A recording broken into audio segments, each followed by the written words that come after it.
Amigos y amigas, estamos ya en De Pico a Pico. Este segmento a ustedes les va a fascinar porque tenemos una entrevista muy interesante. Ya ven que que nosotros estamos permanentemente que el cambio climático, que el cambio climático, que el cambio climático, y van a decir qué canzonas estas manes. ¿Saben lo que a mí me preocupa? Que en el resto de medios no están haciendo lo mismo. Eso me preocupa a mí, porque la cosa está seria. Por eso hemos traído una invitada muy especial. Tenemos el honor de estar conversando con Mercy Borbor Córdoba. Ella es oceanógrafa con un doctorado en Ciencias Ambientales de la Universidad Estatal de Nueva York. Es profesora de la Escuela Superior Politécnica del Litoral. Es investigadora senior del Centro Internacional Pacífico para la Reducción de Riesgo de Desastres. Mercy ha sido investigadora y funcionaria pública involucrada en procesos de toma de decisiones a nivel regional y nacional en áreas de gestión ambiental y cambio climático.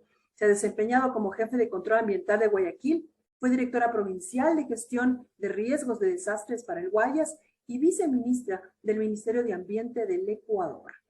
Mercy es autora líder para el Assignment Report, el reporte número 6 del Grupo de Trabajo de Mitigación del IPCC y es miembro del Grupo de Recursos Humanos de Servicios Climáticos de la Organización Meteorológica Mundial. Tenemos a toda una personalidad aquí, nos encanta saber que Mercy aceptó nuestra invitación. Bienvenida, Mercy, a De Primera Garra. Muchísimas gracias, Maritza. La verdad que coincido totalmente con el objetivo de difundir a toda la sociedad, a toda la juventud, a todas las comunidades, estos temas de cambio climático que no solamente son objeto de ciencia, son una realidad en el campo, en el territorio, y es justo ahí, y por eso es que estamos aquí, para tratar de comentar un poco lo que hemos visto de cerca en este reporte número 6. Muchísimas gracias, Mercy. Sí, como decía al principio, pues nos sorprende que no todo el mundo esté histeriqueando con esto, no todo el mundo esté preocupado. Realmente la situación es muy fuerte, por eso queríamos conversar contigo. Mercy, brevemente, primero, ¿qué significado para ti liderar un grupo de trabajo global para la redacción de un reporte tan importante que es el reporte del IPCC? La verdad es que ha sido una experiencia muy intensa y muy interesante. Muy interesante, creo que ha valido la pena el esfuerzo. Me gustaría comentar que esto es seleccionado a través de los currículums que mandamos a nuestro Ministerio del Ambiente. Nos revisan, nos evalúan, ellos mandan al IPCC y luego nos aprueban, ¿no? Debemos tener cierta experiencia, no necesariamente científicos. También pueden ser tomadores de decisiones, también puede ser gente que esté trabajando en ONGs, pero que tenga el conocimiento de alguna área que es muy amplia, hay de todas las áreas del conocimiento, y finalmente el trabajo es ad honorem. Nosotros no recibimos ninguna paga por esto y ha sido un trabajo de más de 3 años, revisando cientos de documentos, haciendo una evaluación, conversando y teniendo diálogos con gente de todo el planeta, identificando cuál es las problemáticas, especialmente en nuestros países, en América Latina, y como se lo conoce en el mundo, decimos del sur global. ¿Qué es lo que pasa en el sur? Entonces, esto ha sido una gran experiencia, intensa, pero muy, muy valedera. Interesantísimo, Mercy. Para quienes no estamos muy familiarizados, el IPCC es un grupo intergubernamental de expertos sobre el cambio climático. Y fíjense que yo me acabo de enterar que la cosa es ad honorem. La cosa es ad honorem, es decir, trabajan por la convicción de que en esto hay que trabajar. A esto no hay que dejarlo quieto porque es un tema bastante serio. Mercy, el reporte habla de, a pesar de los acuerdos firmados de París, las proyecciones en realidad no son buenas respecto a las emisiones de gases de efecto invernadero. ¿Cómo has visto tú los compromisos internacionales de los países del norte global versus el sur global? Ya, hay aquí 2 puntos. El primer punto es que las proyecciones nos dicen que la realidad ha sido más rápida. Es decir, nosotros seguimos provocando un aumento en temas de temperatura y las emisiones. Pero también es verdad que desde el 2010 hasta esta parte se ha logrado que baje un poco ese nivel de emisiones. Entonces seguimos subiendo, pero hay políticas a nivel de muchos países, especialmente los desarrollados, que han logrado bajar, pero no es suficiente para lograr contener y poder estar bajo los 1.5 grados, ¿no? Y si subimos de los 1.5 grados en términos de temperaturas globales, vamos a tener muchos de los efectos que ya los estamos mirando. Por eso es una emergencia, es una urgencia de poder actuar ahora. Y ese es un mensaje clarísimo del panel. Hay que actuar ahora. Tenemos realmente 3, 4 años para poder implementar todas las acciones en todos los sectores de la sociedad para poder tratar de reducir esta subida de la temperatura y lo de las emisiones de efecto invernadero. Poquito tiempo, tenemos apenas 3 años y estamos con todo encima. Y si hubiéramos tomado acciones antes, pues habría sido tal vez un poco más sencillo. Mercy, el trabajo de adaptación y mitigación son importantes a nivel global, pero las fuentes de emisiones son distintas, dependiendo del lugar. Por ejemplo, en Latinoamérica, la principal fuente de emisiones es el uso de suelo para producción, ¿no?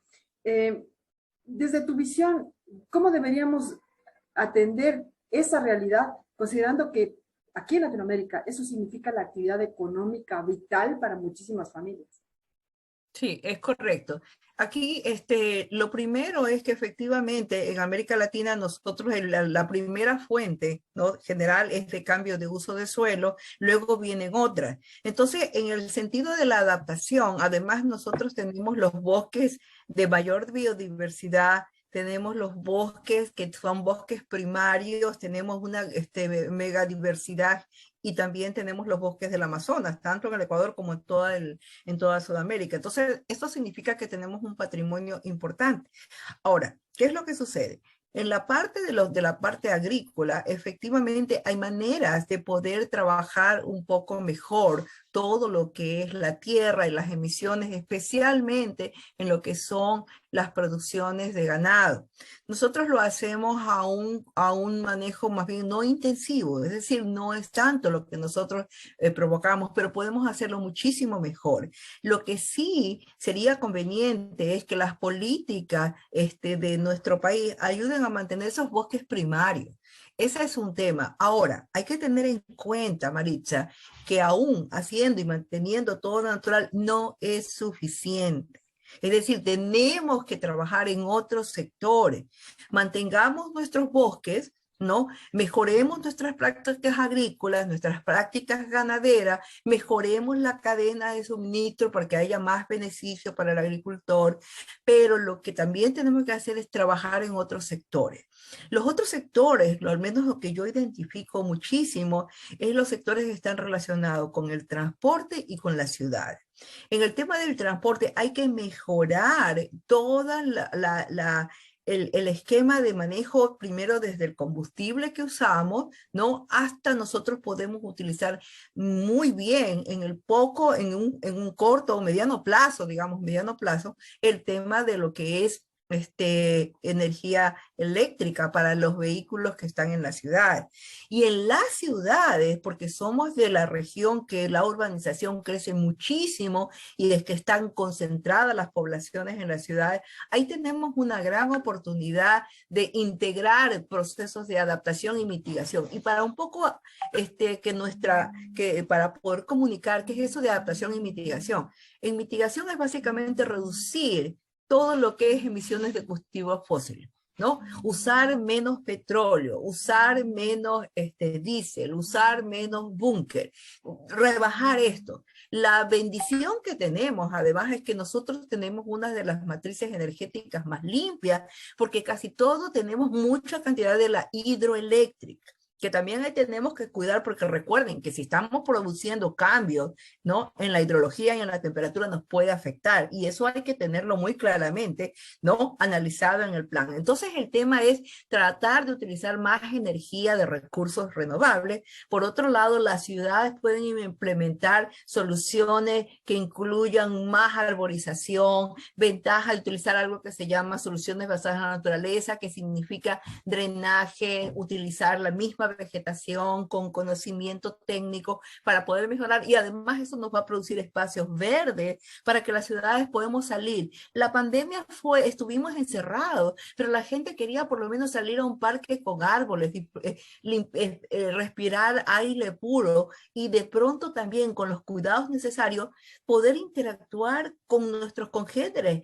El tema de la salud mental está terrible. Entonces son temas que parecieran que están muy lejos, pero no, ahí está. Podemos mejorar los espacios dentro de las ciudades, dar bienestar y mejorar la salud humana. Es absolutamente real lo que dices, Mercy. La gente estaba desesperada, no por irse a los moles, no por irse a los bares, no, estaba desesperada por ir a los parques, a respirar. Entonces, creo que la pandemia debió habernos enseñado cuán urgente e importante es mantener el espacio vital, ¿no? Así es. Mercy, yo leí en el informe y me llamó muchísimo la atención este concepto, justicia climática. ¿Qué es justicia climática? La justicia climática es que unos provocan las emisiones y otros reciben los impactos. Solamente para darte unos números en la región. La producción de emisiones per cápita, ¿no?, de Estados Unidos es alrededor del 29 toneladas de CO2 equivalente, ¿no? Veamos, es un número no más, pero significa la cantidad de energía, de todo lo que ellos utilizan.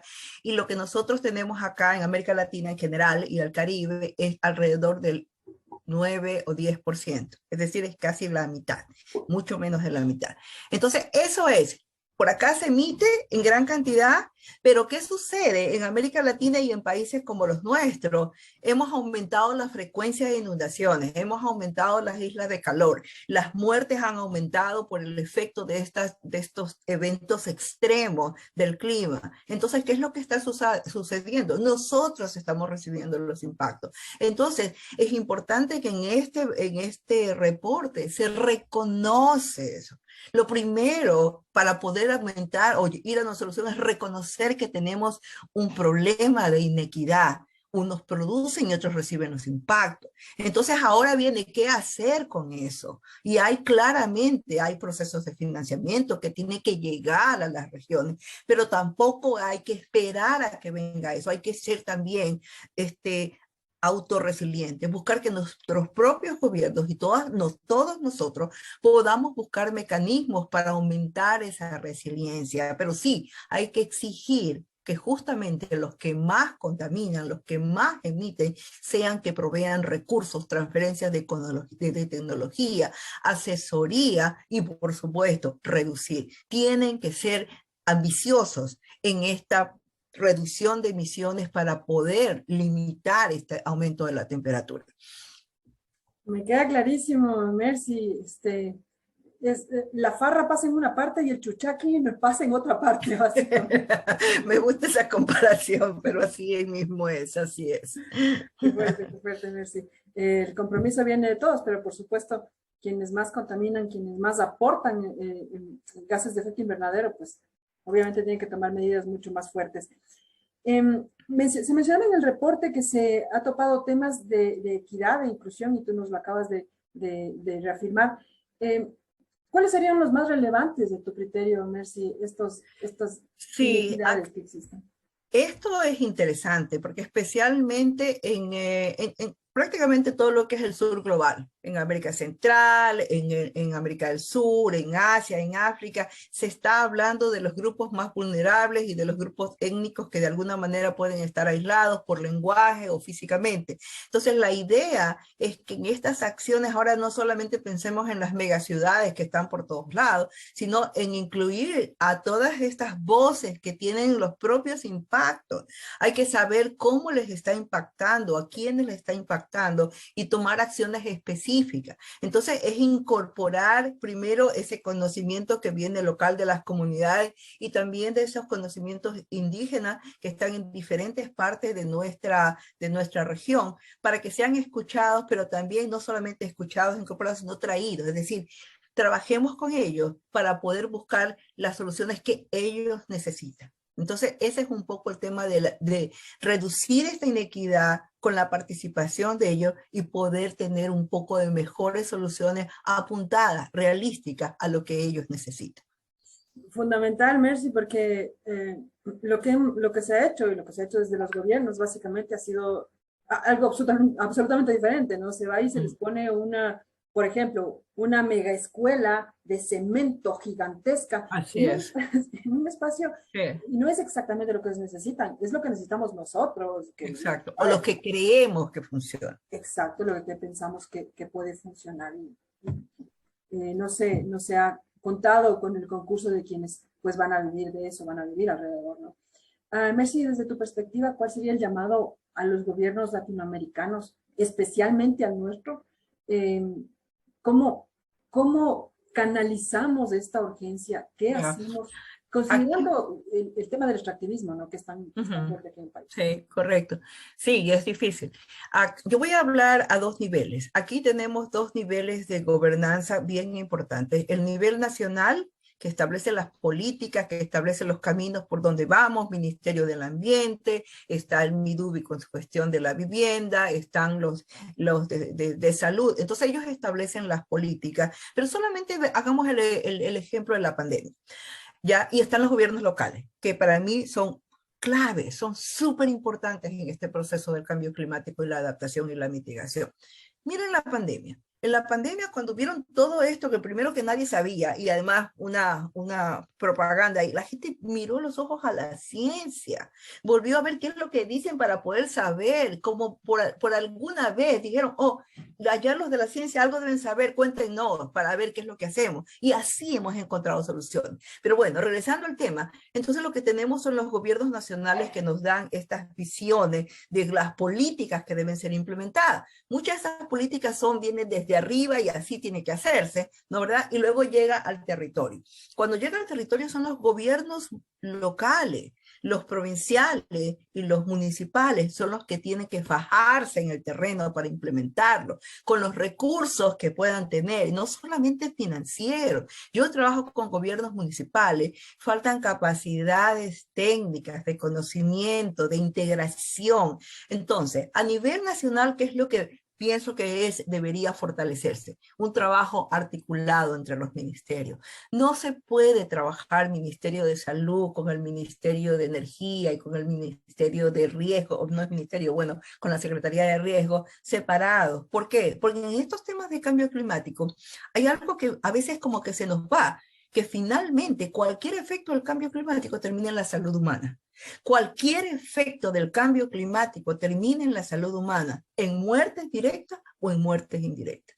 Y eso a veces no está en la perspectiva del tomador de decisiones acá, en el de transporte, en el de energía, y en algunos de ellos. Está. Por lo tanto, tenemos que empezar a articular.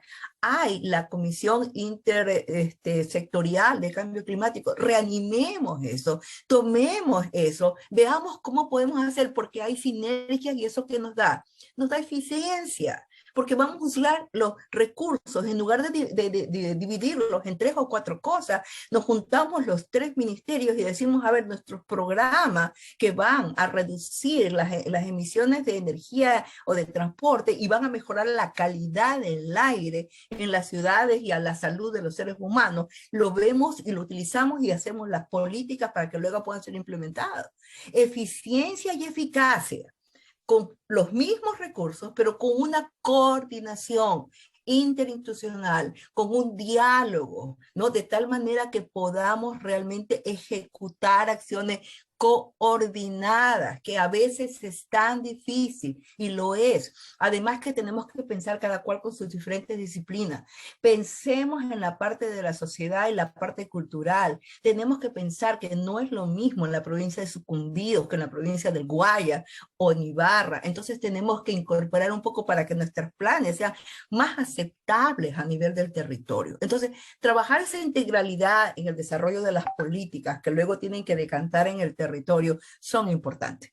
Eso por un lado. Luego, gobiernos municipales o gobiernos provinciales. Cada uno tiene sus competencias, y si uno va a revisar las competencias que tienen los municipios, Están todas, están ahí lo que es agua, saneamiento, está la distribución de alimentos, está la división del transporte, y ahí está adaptación y mitigación. Emisiones, por un lado, y el tema de adaptar para que las personas sean más resiliencia. Me gusta hablar del concepto de resiliencia, que es básicamente la capacidad de nosotros de poder recuperarnos después de un evento, de un disturbio, pero aprender y transformarnos. Esas dos palabras son bien importantes.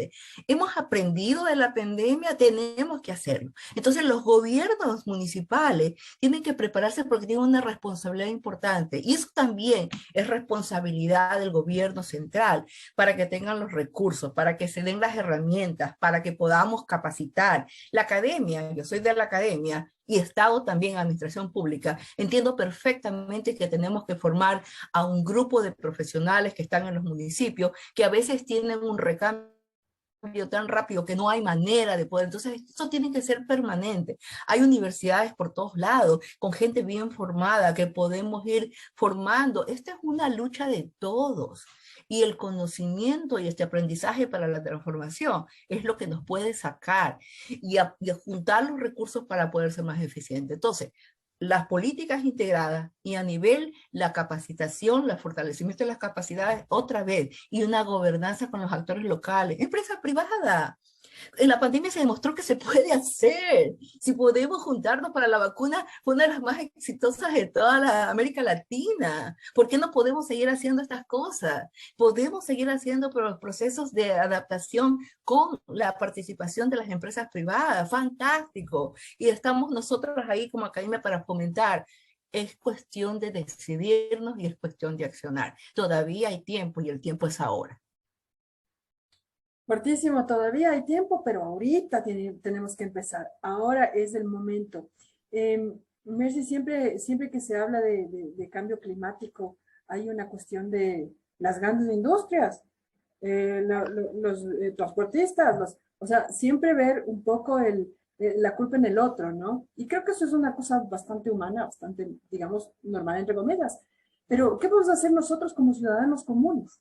Tal vez tenemos algún impacto, es decir, yo tomo duchas más cortas, por ejemplo. ¿Tiene eso algún impacto? ¿Hace alguna diferencia?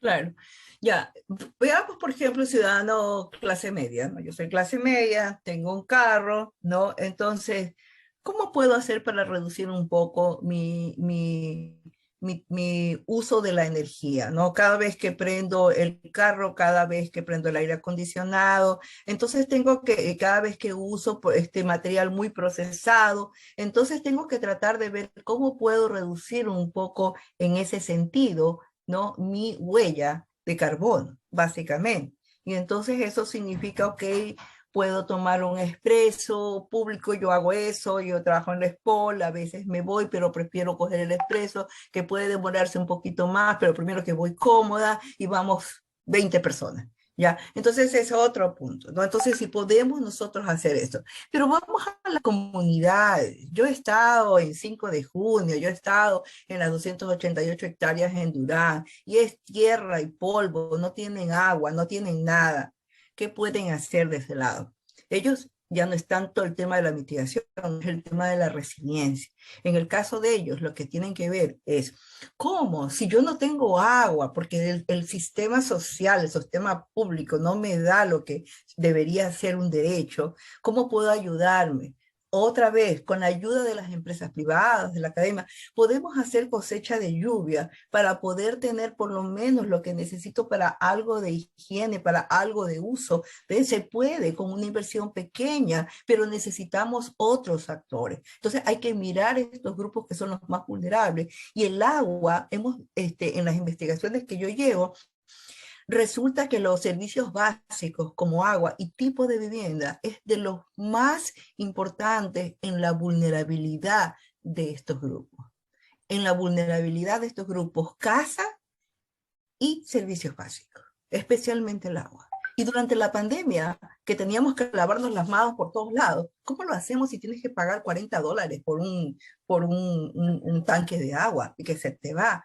Entonces, esas son las cosas que tenemos que hacer. Entonces, buscar cómo estas alianzas podemos ayudarlos a que hagan una cosecha de agua con estos tanques. Hay maneras, realmente se puede hacer. Y tener, digamos, su pequeño, por lo menos sus 3, 4 plantas que le permitan tener algo de beneficio para ellos. Ellos es la resiliencia, la capacidad de poder recuperarse cuando vienen esto. Y el gobierno local tiene la obligación, porque está en sus competencias, de pensar personas que vienen, y también las provinciales, porque ¿por qué se producen esas migraciones? Son factores sociales crónicos que a veces no queremos ver. Y es ahí donde tenemos que apuntar. Es un tema de desarrollo.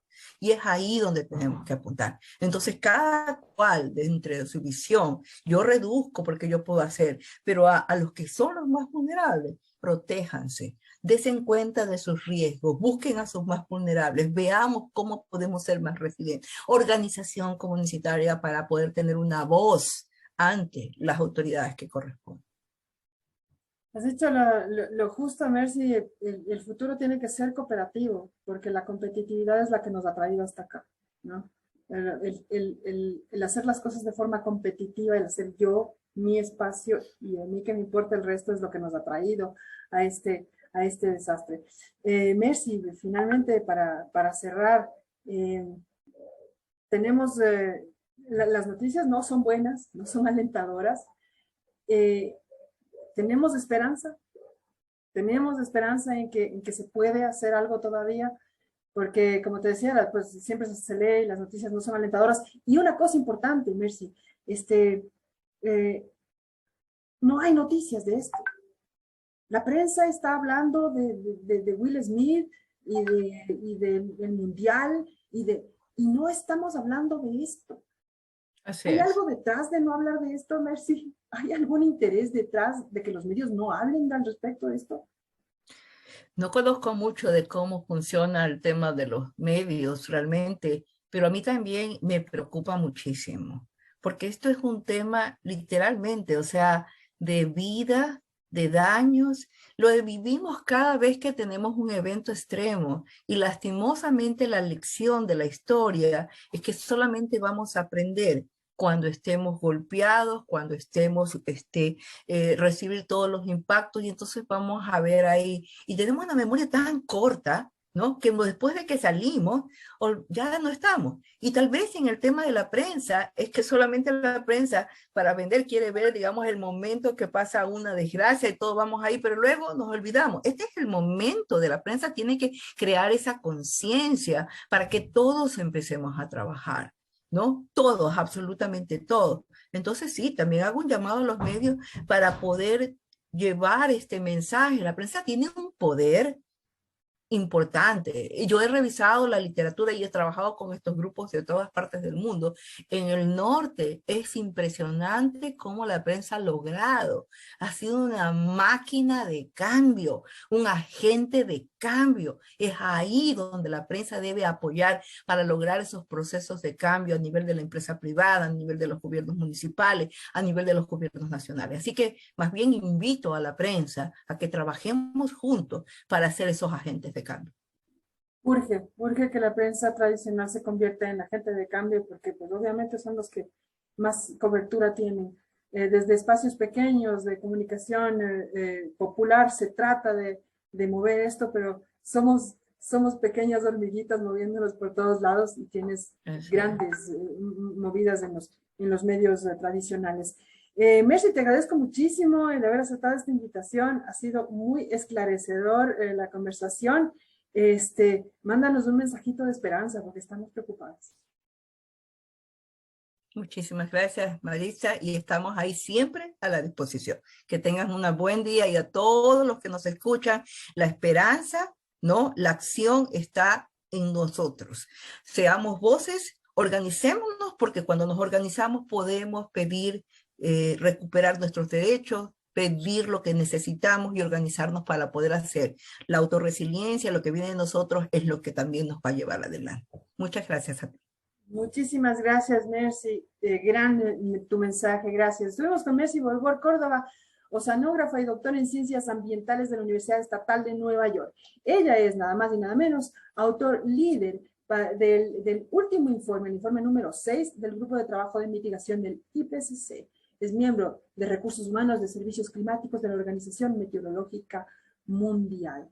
Amigos, amigas, esta entrevista nos ha llenado de preocupación, pero también de esperanza. Y esperamos haberles transmitido eso a todos ustedes. Les espero el próximo lunes aquí en la radio de la Asamblea, ya saben, 21 horas, de primera garra. Mi nombre es Maritza Rubianes, les voy a mandar un abrazo enorme que les dure todititita la semana para que la pasen muy bien y piénsese bien lo que acaban de escuchar en esta entrevista. Muchísimas gracias, buenas noches, un abrazo.